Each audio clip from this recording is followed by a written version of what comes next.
Minecraft has always been a game about creating your own adventure and pursuing your own self-determined goals. Minecraft can be a game about fighting, farming, building, collecting, exploring, and so much more, with players being able to choose the playstyle that suits them. The game has existed in one form or another for over a decade, and has maintained its popularity with new and experienced players alike. Minecraft initially gained an enthusiastic player base in its alpha and beta phases, as fans enjoyed experiencing the game through its regular updates that added new possibilities and intrigue. The so-called full version of the game was released in November 2011, but Mojang has continued to develop and update the game in the years since with no signs of stopping anytime soon. Minecraft has never been a narrative-driven game, and the game's lore, if it can be said to have lore, has never been overt. Many players enjoy the feeling of the entire infinite Minecraft world being theirs to do with as they wish. Others enjoy engaging with the mystery inherent to the Minecraft world and have a feeling of reverence towards it. The resemblance between Steve, the default player skin, and zombies has led some players to believe the game takes place in a post-apocalyptic future wherein the player is the only sentient survivor, though belief in this theory has no real meaningful impact on how the game should be played. Zombies attack the player, and the game suggests no reason why the player shouldn't kill zombies when they encounter them. Most mobs in the game are fairly unambiguous on how the player should engage with them. Monsters are there to be fought and looted. Animals are there to be farmed, tamed, or slaughtered, depending on the animal. The introduction of villagers, or testificates as they were originally known, was the first time players had a decision to make about how they could engage with this special mob. Villagers were initially introduced to Minecraft a few months before the full release. They appeared in the world with pre-generated villages, but couldn't be interacted with and didn't do much. Players who encountered villagers at this stage might have been interested in building their base within the village and developing the village. But many players at this time decided there was more fun to be had by ransacking the village, looting it, and killing its inhabitants. As the game was updated, villagers were slowly developed. Villagers gained more complex AI and could be traded with by players. In 2019, the Village and Pillage update meant villagers were more complex in their behaviours and capabilities. They became more specialised and their trading system more sophisticated. Additionally, the Village and Pillage update added a way for iron golems to spawn in response to certain villager conditions. The golems are a village's natural defence against hostile mobs. From this update onwards, more so than ever, living in and developing a village is not only a viable gameplay style, but could be the project that brings some players' experience of Minecraft to new heights. Claiming responsibility for a Minecraft village and developing it could be a huge undertaking, depending on your ambitions, for new and experienced players alike. This guide will take you through all the aspects of village life you need to consider before starting work on your own ultimate Minecraft village. To begin, you need to decide whether you're starting your dream village from scratch, or whether you're going to find a pre-generated village and transform it. These options offer different benefits and different challenges. If you're starting a village from scratch, you have the freedom to choose your ideal biome and landscape. Prime real estate for villages could include a nice flat plains biome, the safety of a mushroom island if you can find one, or perhaps a deep ocean biome for a floating village. With over 50 biomes to choose from, including the Nether and the End, and if you want to build a village in one of these, then good luck to you, you should be able to find the perfect location for the village of your dreams. The downside of starting a village from scratch is that, depending on where you base it, you might struggle to acquire a population of villagers. Assuming you're not planning on spawning in your villagers with commands or the creative menu, your challenge will most likely be to find at least 2 villagers in the world and transport them to your village location. Villagers can be moved by minecart or by boat, as with several mobs, villagers will automatically climb inside these modes of transport when they come into contact with them. If you wish to use a minecart, this does require that you obtain and place enough rails to bring the villager into range of your village. This can be very expensive and time-consuming, but may be worth it if you want to transport a greater number of villagers. Alternatively, A boat is not only perfect for transporting villagers across water, but it works on dry land to some extent too. You can drive a boat along flat areas of land as well as dropping down onto lower layers. The difficulty comes in when you get to a point where you have to go up any number of layers to continue your journey. Levelling a path between the source of your villagers and the village you have built may take some time, but it will still be cheaper than the minecart option. If you wish to transport villagers a considerable distance, you might also consider pushing a villager through a nether portal and using one of these strategies across the dangerous terrain of Minecraft's version of Hell. The nether is relatively safe for villagers, as none of the hostile mobs will target them specifically. However, proximity to the player pushing their minecart or driving their boat is what will most likely get them killed in this scenario. That is, unless the villager is allowed to roam freely and discover all the fiery hazards of this dimension. An alternative to transporting villagers does exist, but some may find it to be even more awkward to pull off than even building a railway through the nether. If you are building a village from scratch, you will likely spend many in-game days and nights on your project, and if you're lucky, a villager might just find their way to you. This villager might be a little worse for wear, but with a little help from the player they can be returned to good condition, ready to help populate your village. The villager in question in this scenario is actually a rarely spawning zombie villager. Zombie villagers have a 5% chance of spawning in place of a regular zombie. If you can wrangle the zombie villager away from the horde and get it into a nice shady containment area, you will have an opportunity to cure it and return it to a living villager. To do this, you're going to need a golden apple and a splash potion of weakness.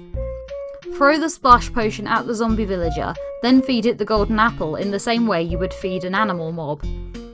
After a short wait, the zombie villager should transform into a villager. Repeat this with a second zombie villager and the two can breed to populate the village.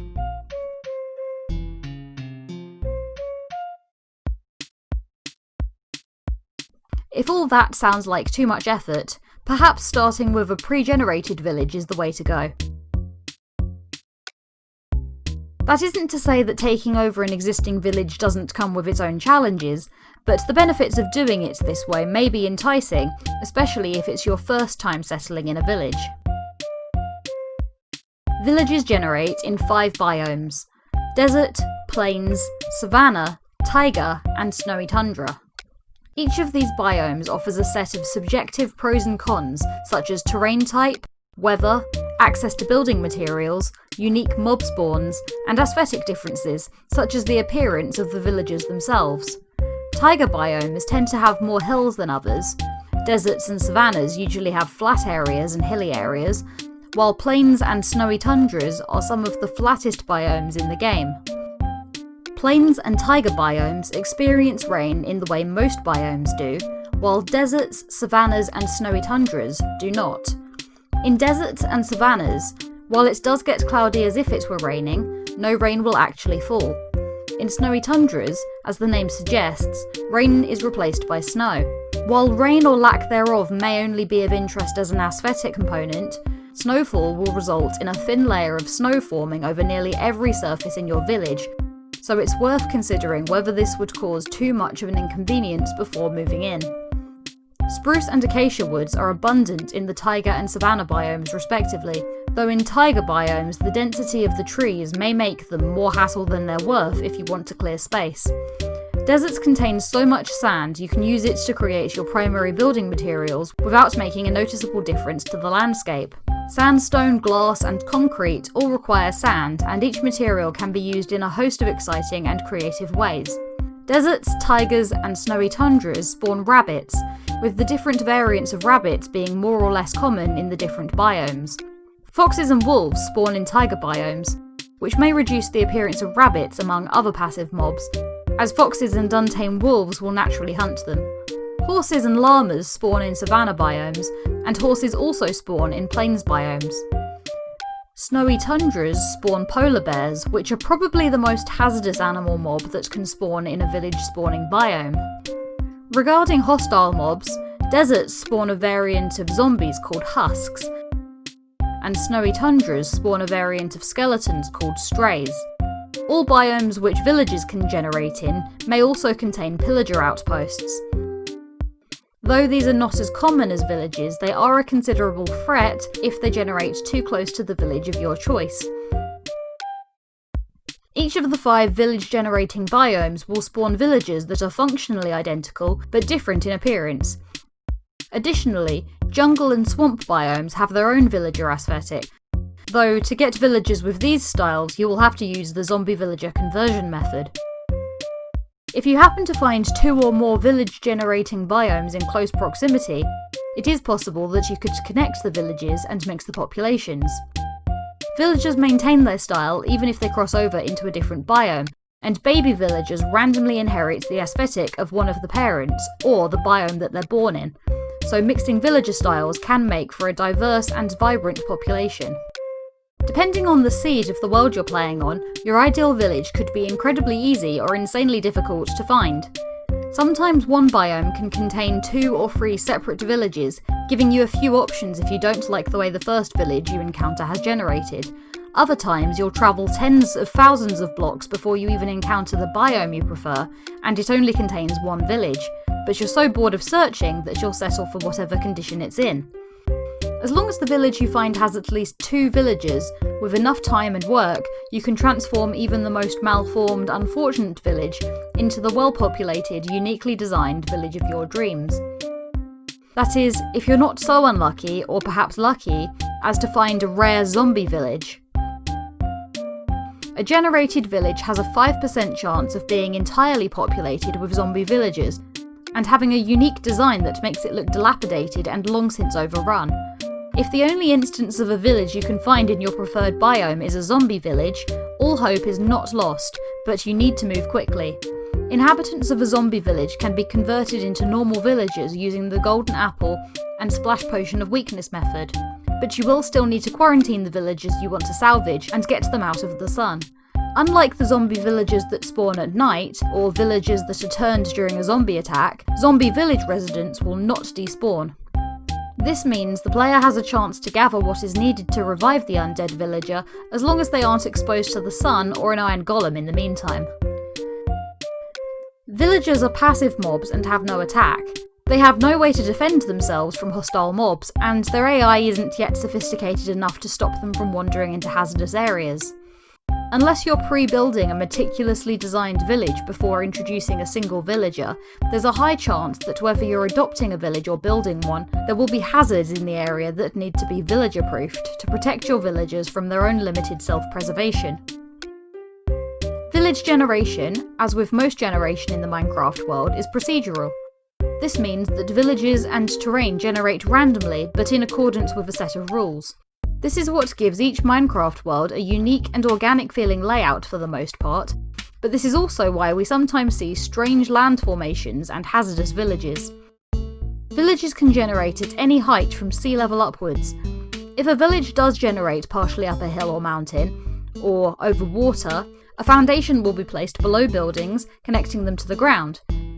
This can mean that individual buildings become disconnected from the rest of the village if terrain varies significantly across the village. This may cause villagers to become trapped up high and far away from their neighbours, or possibly cause them to end up dying of fall damage in attempts to gather at the town bell.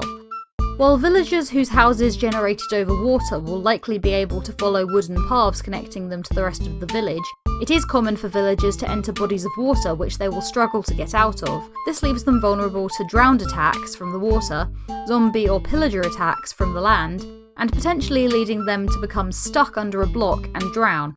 Sometimes buildings in a village will only be partially formed, and as this doesn't really bother a villager for the most part, it can lead to them putting themselves in precarious situations just by carrying out the behaviours villagers follow throughout the Minecraft day. As long as a villager can physically access a bed, their workstation, and the town bell, they will use or stand near these at the appropriate times. At night, a villager will use an empty bed regardless of where it is located, as long as they can physically get to it. Villagers will use beds that aren't inside a house, even though this leaves them open to zombie attack, though when zombies are close enough, the villager will vacate the bed and run away. Even if being pursued by zombies at night, a villager will continue to look for a bed. They may attempt to shelter in any buildings that do not contain free beds, but if they sense an empty bed nearby, they will move towards it even when this will likely cause them to be killed by a zombie.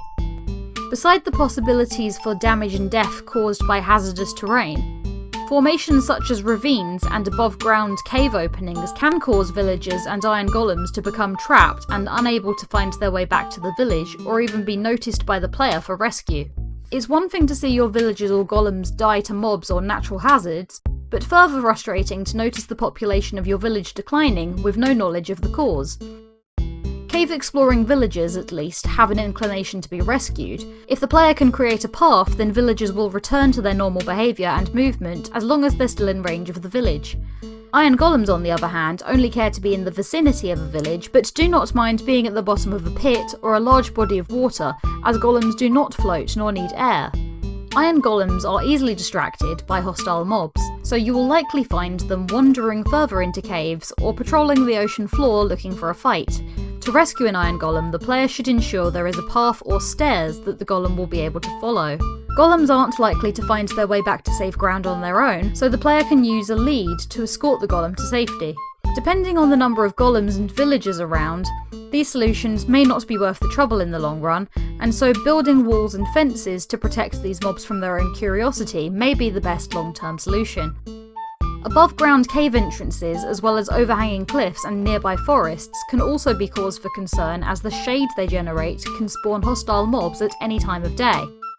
Zombies can emerge from shadowy areas and attack villagers at times when they are outside wandering or gathering at the bell. While creepers will not attack villagers directly, shadowy areas nearby may lead to creepers sneaking up on the player and taking out a few villagers, or at least damaging the village in the process. Creeper attacks in your village can be as demoralising as they are directly destructive. Repeatedly repairing creeper damage can be frustrating and boring, but not doing it can lead to further hazards. Although it is fairly rare, lava pools can sometimes generate above ground. If you've ever been confused to encounter a forest fire that you didn't start in a single-player world, an above-ground lava pool is usually to blame. If one of these does generate in or near your village, it is best you pour water on it, cover it up, or otherwise collect it in buckets as soon as you can. Villagers won't opt to take a dip in this deadly hot tub of their own accord, but it is possible they could be shunted into the lava by a zombie they've been trying to get away from. Players should also be aware that lava can cause nearby wood to catch fire, as with the naturally occurring forest fires, and so a sufficiently close lava pool has the potential to do a lot of damage depending on the layout and building materials used in the village. When it comes to building or developing a village, players may prefer to start with whatever builds they have the inspiration and motivation to work on. However, there are many benefits to building your village strategically and with a mind towards future-proofing the village against issues that can arise. There's no limit to how big and how highly populated a village can get. And when it comes to the benefits of living in a village, generally there's no such thing as too much of a good thing. The issues that you can expect as your village grows mostly relate to crowding, which can be frustrating for the player and potentially cause lag. For this reason, and a few others, it's best to design a spacious village and consider how villagers and golems will likely move around it. The behaviour of villagers depends on which of the four categories they are in. There are villagers who have professions and those who don't. Unemployed villagers who encounter unclaimed workstations will acquire whichever profession relates to the specific workstation. There are also nitwits who can be recognised by their green robes. Villagers in these three categories can produce the fourth category, baby villagers. If there are unused beds in the village, and if each of the breeding pair of villagers has a certain amount of food in their inventory, they will produce one baby villager per attempt. Villagers with professions will wander in the early morning, work from the mid-morning until late afternoon, gather at the bell in the evening, wander briefly before nightfall, and go back to bed if possible as the sun sets. Unemployed villagers follow the same schedule, except that they wander instead of work, while child villagers alternate between wandering and playing throughout the day. Nitwits cannot acquire jobs. They wander when they are awake, and may go to sleep later and wake up later than any of the other villager types. As the majority of villagers will all seek a bed to sleep in at the same time, and especially as most adult villagers will have been gathered at the bell prior to this, with a sufficiently high population, you are likely to see crowding and scrambling for beds. Where you decide to place beds, whether you place one bed in each house, or whether you place a great number of beds in a large building, will impact how quickly, safely, and efficiently villagers can secure a bed for themselves. If you decide to place 30 beds together in a warehouse, perhaps as a means to grow your village's population early on before potentially moving their beds to their own buildings later, if said warehouse only has one door, you will find up to 30 villagers all trying to squeeze through at the same times twice a day.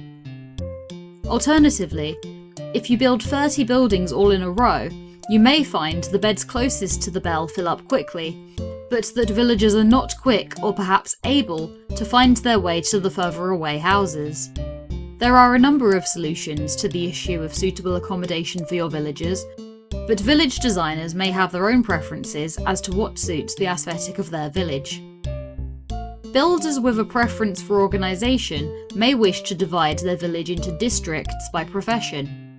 There are 13 professions villagers can have. A profession changes their appearance and allows players to trade with them. Building a village with districts, with the same number of workstations and beds, will help you find the trades you're looking for much quicker than if villagers of different professions regularly cross paths outside of work hours.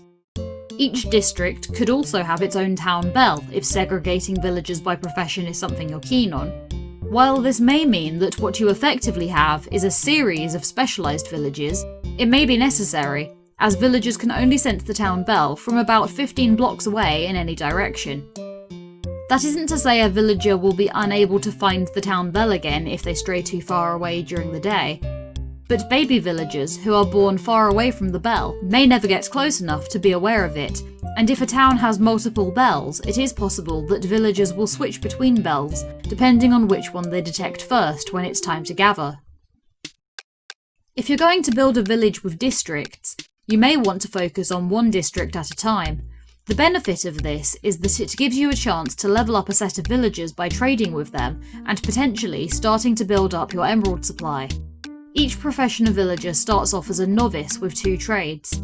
For some professions, the same 2 trades are available from every villager with that job, but with other professions, the starting trades could be any 2 of a variety of possible trades. This variability tends to increase as you level a villager up through the ranks of apprentice, journeyman, expert, and master. Villagers will usually either give you items in exchange for emeralds, or emeralds in exchange for items, although these trades do get exhausted after being made a number of times. As long as villagers maintain access to their workstation block, they will restock twice a day, which refreshes all their trades. Because of this, if you have a resource that self-replenishes quickly, or something that you will be regularly able to acquire a large amount of, starting with a group of villagers who will buy that item is a quick and efficient way to gain emeralds, experience, and level up some villagers. Many resources could be considered self-replenishing if you're able to build a farm, or for the skilled player, even an automatic farm. Farmers will buy a random combination of wheat, potatoes, carrots, and beetroots at a rate of 20, 26, 22, and 15 of the item, respectively, for 1 emerald. At later levels, farmers will also buy pumpkins and melons, so a large or automated farm can be an efficient way to get a steady income of emeralds if you have the right number of farmers to balance supply and demand. Players should be aware that farmer villagers uniquely interact with farms during their work hours. Farmers will harvest and replant crops on a naturally generated or player-built farm with no regard for what was specifically growing in that plot. Villagers of any variety are also able to pick up food and seeds that the player has left floating in item form, and villagers as well as iron golems can potentially trample farmland if they drop down onto it from above. So keeping your farm inaccessible to villagers and golems may be a necessary precaution to avoid frustration. A similar situation can be set up if you want to breed and farm animals. Butchers can buy raw chicken, rabbit, or pork at novice level, and mutton and beef later on. Leather workers will buy 6 leather for 1 emerald at novice level, and novice shepherds will buy 18 white, grey, black or brown wool for 1 emerald. Trading meat and leather may not be the most efficient choice, as it takes time and resources to breed more animals to slaughter. Players may wish to collect meat and leather by hunting outside of the village, and while this may be more enjoyable, it is also more time-consuming. Farming animals for emeralds may be more worthwhile later in development of your village, when you have a farm set up and potentially have obtained a sword with the looting enchantment, which has a chance to increase the drops from slain mobs. Sugarcane is an easily farmable resource, and can be crafted into paper, which is bought by both librarians and cartographers at novice level at a rate of 24 for an emerald. Farming large quantities of paper is one of the easier ways to gain a large supply of emeralds, but having many librarians and levelling them up steadily is also of great benefit to players interested in collecting enchanted books. The variety of enchanted books librarians can offer is considerable, and may well exceed the variability of any other profession's potential trades. While several professions of villager offer trades for enchanted items, librarians are the only villager that can offer treasure enchantments, such as Frostwalker or Mending. So if being able to walk on water, have all your tools and armour repair themselves with experience, or just having easier access to enchantments sounds like something you would enjoy, then librarians are worth their weight in emeralds. Netherwort is similarly easy to farm, and master level clerics will give you an emerald for 22. This does require that you level up your clerics to master level to unlock this trade, but clerics sell many valuable items such as a bottle of enchanting, which is bottled experience and can only occasionally be found in shipwrecks or villager outposts otherwise. Fishermen villagers will buy various raw fish from apprentice level onwards, but this is one of the least efficient and most time-consuming trades for replenishable resources. The majority of trades not mentioned so far are for the kinds of resources you acquire by mining, digging, or chopping down trees, or otherwise by crafting or processing these resources into tradable items. If chopping down a great number of trees is something you're happy to do, one of the possible novice Fletcher trades is 32 sticks for an emerald. Gravel, especially when dug with a fortune shovel, will sometimes drop flint, which can also be sold to a Fletcher. Sand can be smelted into glass, which can be crafted into panes and sold to cartographers, or crafted into bottles and sold to clerics. If you're the kind of player who can spend hours mining, you can either use a silk touch pickaxe or cook cobblestone to make stone and sell 20 to a mason for an emerald. Enthusiastic miners will likely also build up a considerable collection of coal, 15 of which can be traded to armourers, weaponsmiths, toolsmiths, butchers and fishermen at various levels, so it's probably best not to use it for torches or smelting. Masons will buy 10 clay balls for an emerald at novice, and 16 of the raw form of diorite, andesite or granite for an emerald at journeyman. Masons sell bricks and the polished forms of diorite, andesite and granite, but players intending to process their building materials through mason trades will find this inefficient and expensive. It is best to keep whichever of these materials you want to build with for yourself, and sell what you don't want to the masons. Masons can also potentially sell any colour of stained clay or glazed terracotta at expert level, and will always sell blocks of quartz and quartz pillars at master level at a rate of 1 block of any of these for an emerald. If you want to incorporate any of these decorative blocks into the village's design, it may be worth buying from masons, particularly if you're only using these expensive blocks as accents. Accessibility of resource, organisation and spacing, and your own taste and style preferences should all be considered when setting out to build a village that you will find satisfying to work on and live in. Beyond these considerations, you should try to think creatively about what and how you want to build to maintain your motivation and enjoyment of your Minecraft village project. As mentioned before, villagers will seek beds, workstations, and a town bell to gather around, but there are so many interesting ways to fulfill these requirements. Each professional villager could have their own building. This could mean having one workstation in its own building, just as they are in naturally generating villages usually. You could also choose to have many workstations in a building together and position them in interesting ways. Players wanting to position workstations in creative ways should be aware that villagers need to be able to stand next to their workstation in order to use it. Most of the workstations are also usable by the player. The brewing stand, for example, is the method by which the player can craft potions, and is also the workstation for the cleric. The composter, blast furnace, and smoker are workstations for the farmer, armourer, and butcher respectively, but can also be connected to hoppers for automated processing. If, for example, from top to bottom you place chest, hopper, composter, hopper, chest, you can create an automatic composter that will process seeds into bone meal. If you stack these 5 blocks as described, and you also intend for the composter in the middle to serve as a workstation for a farmer, you need to ensure that the farmer can walk up to the level of the composter and stand next to it to interact with it. Just as it may be necessary to keep villagers and golems away from your farm, you may also want to keep workstations for villagers and workstations for player usage in separate areas. When it comes to building places of work for your villagers, you don't have to go with the obvious choices for each profession. A library for librarians makes perfect sense, but as librarians mostly sell enchanted books, you could think of them as wizards and set them up in a wizard tower. Clerics are a curious class of villager. The name carries both religious and magical connotations. In a naturally occurring plains village, the cleric's workstation is in a building shaped like a Christian cross, which strongly implies a religious connection.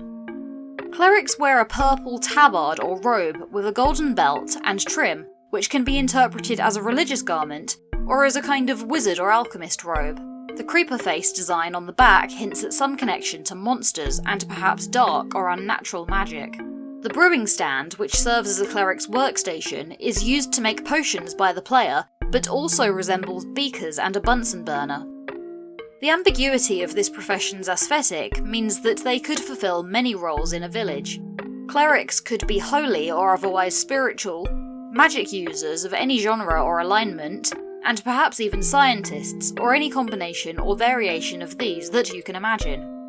The idea of treating librarians and clerics as wizards and grouping them together in a magic district is one of a number of themed groupings which can make a village feel more alive and interesting.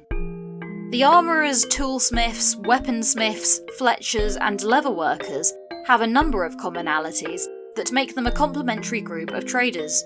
Each of these will trade emeralds for either flint, coal, or iron, and most are interested in more than one of these. Cartographers offer maps, and as such could be added to the previously described group to essentially cover everything a player needs to go on an adventure. Alternatively, cartographers can be paired with shepherds, as both sell components for making banners. Shepherds and leatherworkers could otherwise be organised with butchers and fishermen to create a group whose trades relate to animal products. Farmers could be added to this group, or otherwise paired with butchers to form a trading group for food items or farmable items in a broad sense. There are many more imaginative villager groupings that could be implemented than have been discussed here, and if a player would prefer not to organise their village by profession at all, there are many more imaginative ways to design a village. Whether the district design appeals to you or not, there are certain spacing and organisation considerations that should reduce possible frustrations as your village grows. Naturally generated villages that the player can encounter in the world of Minecraft will usually only have a small number of villagers living there. If the village you're developing has just one villager for each profession, at 13 villagers the population of your village most likely exceeds the naturally occurring population of a Minecraft village. If you want to maximise on trade possibilities, you'll probably want to have a considerable number of villagers moving around. Large groups of villagers moving to the same schedule is an issue for crowding, but is made exponentially worse by the spawning of iron golems.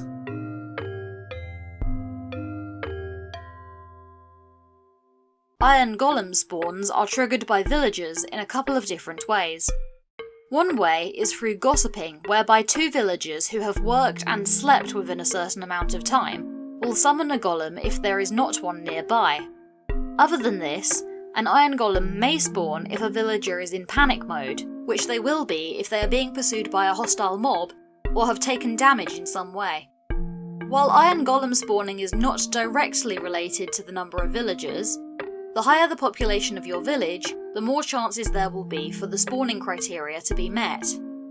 As mentioned, iron golems are likely to wander away from villagers in pursuit of mobs, so this also increases the likelihood that villagers will not detect any golems nearby, and thus spawn another at each opportunity.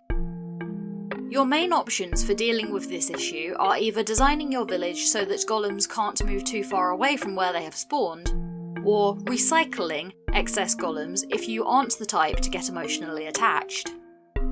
If you want to design your village with golem population and behaviours in mind, the most important considerations to be made are access, spacing, and lighting. An iron golem takes up more space than the player or a villager. If you were to build a wall, a golem would need a doorway that is 3 blocks tall and 2 blocks wide to pass through. As villagers can pass through gaps that are 2 blocks high and 1 block wide, walls, buildings and paths of varying sizes will help you control where golems can spawn and wander.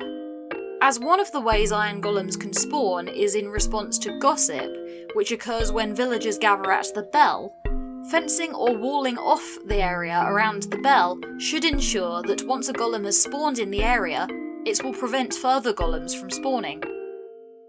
The drawback of this solution, however, is that only one iron golem will be spawned for each bell in your village, and they won't be of any use outside the confines of the bell area you've sectioned off.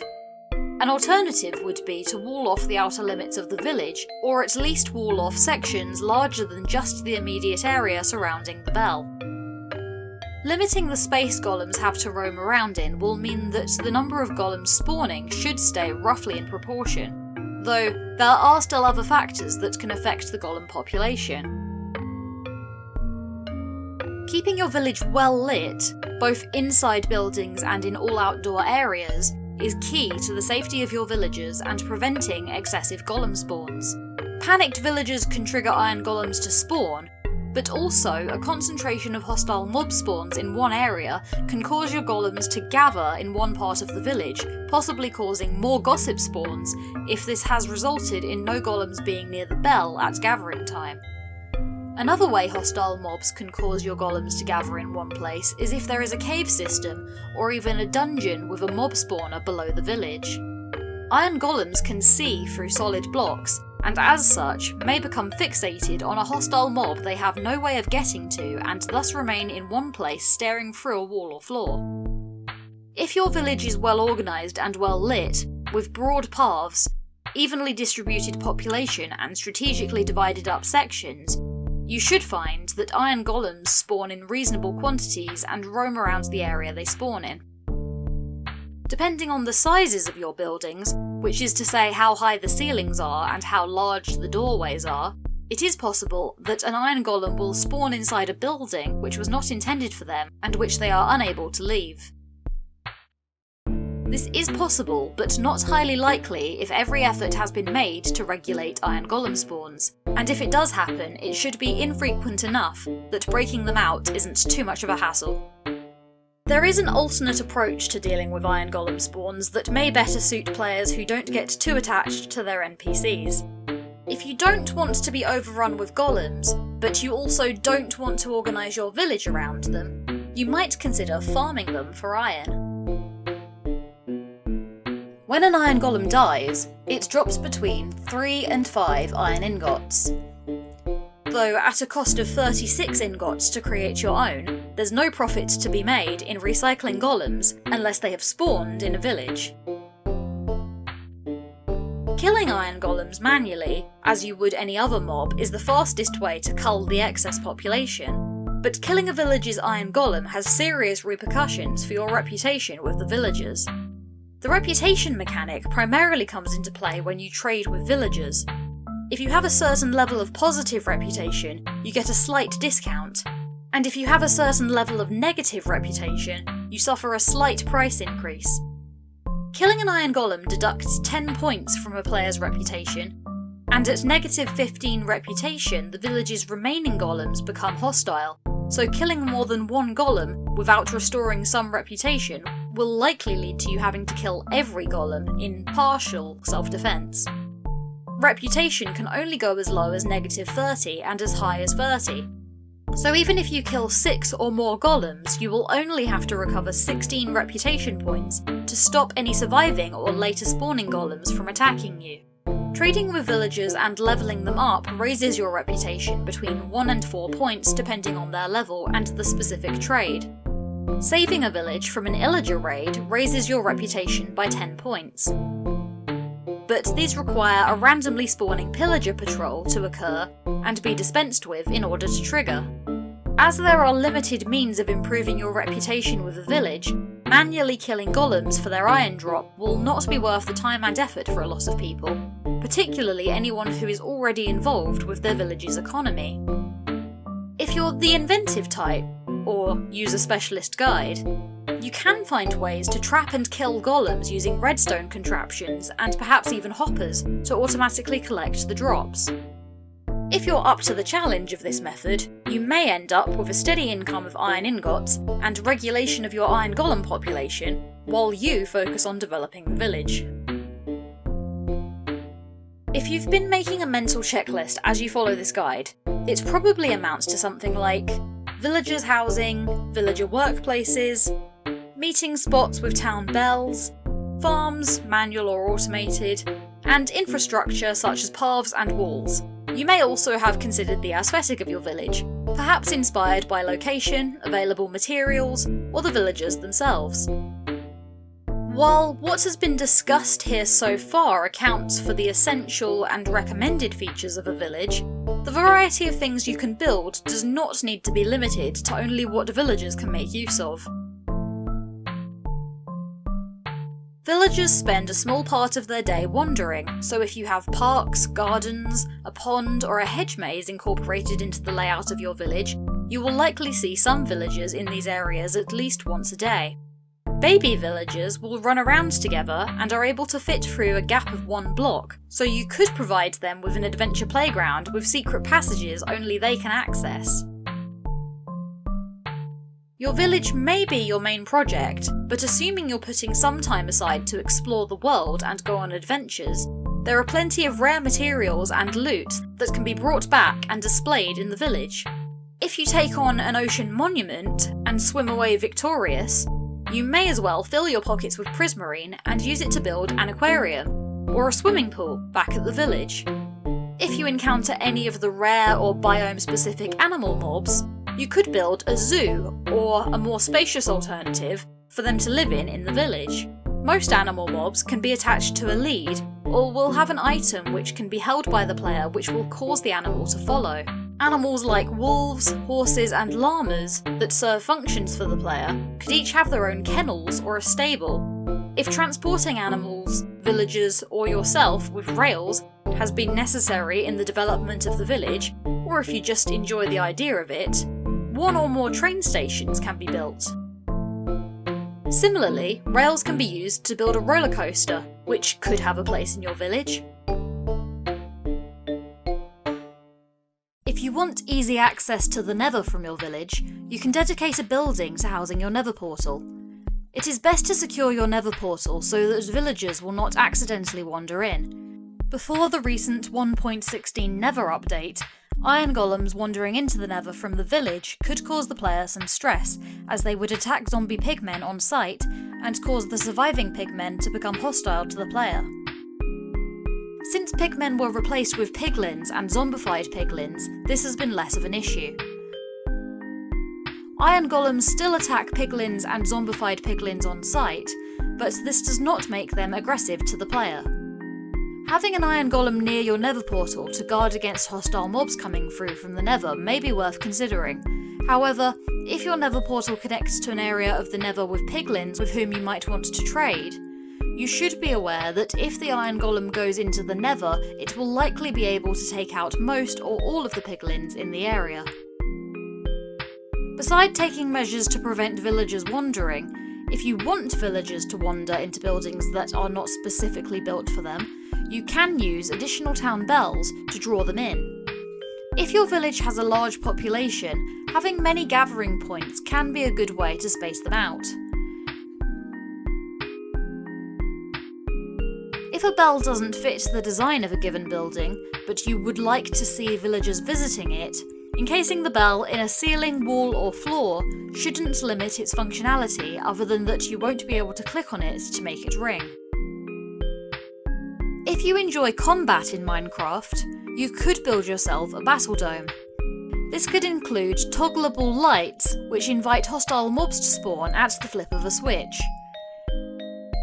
It may be very expensive and a lot of work, but if you build a battle dome and have it lined with obsidian, it could be the perfect place to summon and fight the Wither without risking damage to the village or its inhabitants. Similarly, if you enjoy sniping hostile mobs with your bow, you can build one or more guard towers. Guard towers will be particularly useful if the village comes under attack unexpectedly, or perhaps expectedly, for one reason or another. Either during the process of developing your village, or even once you've completed everything you want to build, you may be susceptible to certain hostile mob spawns that catch you off guard. If your village is well lit and secured, you shouldn't have to worry about a creeper, for example, sneaking up on you while you're farming. One possible threat that is particularly hazardous to players who live in a village is the illager raid. Illager raids are easy to avoid for those in the know. They're triggered by a player with the Bad Omen status effect entering a village. Bad Omen is acquired by killing the flag-bearing captain of an illager patrol. It can be cured with milk and disappears when you die. Illager patrols cannot spawn inside or too close to villages, so if you don't want to trigger a raid, do not return to your village while still afflicted with the effect. If, while affected by Bad Omen, you encounter another patrol and kill another captain, the status effect will gain a level. Killing 5 captains in succession will raise Bad Omen to its highest level. If you walk into a village with Bad Omen and trigger a raid, this will consist of 4 waves of various illager mobs on easy mode, 6 on normal, and 8 on hard mode. The level of the Bad Omen status effect increases the likelihood that the pillagers will be carrying weapons with better enchantments. While a raid is generally ruinous to a naturally generated village, or even a player-made village still in development, they may have very little impact on a well-fortified village. Illagers that make up the raid can only spawn outside of the village and will seek to kill any villagers they can get to. If your village is contained within a wall and has no entryways that can be accessed by mobs, the illagers will remain outside the village until you kill them or the raid eventually times out. Villagers will react to the raid by ringing town bells and visibly sweating, but unless you leave a way for illagers to get in, villagers should come to no harm in this scenario. If fighting an illager raid sounds like a lot of fun and a good test of your village's defences, just follow the inverse of this advice and enjoy the vicious battle or leisurely emerald farming, depending on your equipment and ability.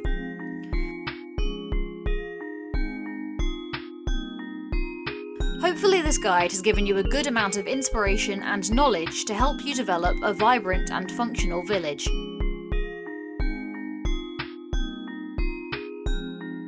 If you're watching this on YouTube, check out the text version on gameondaily.com.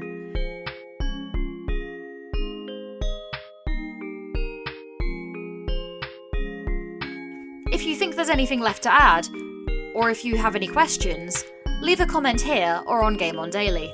Thanks for watching!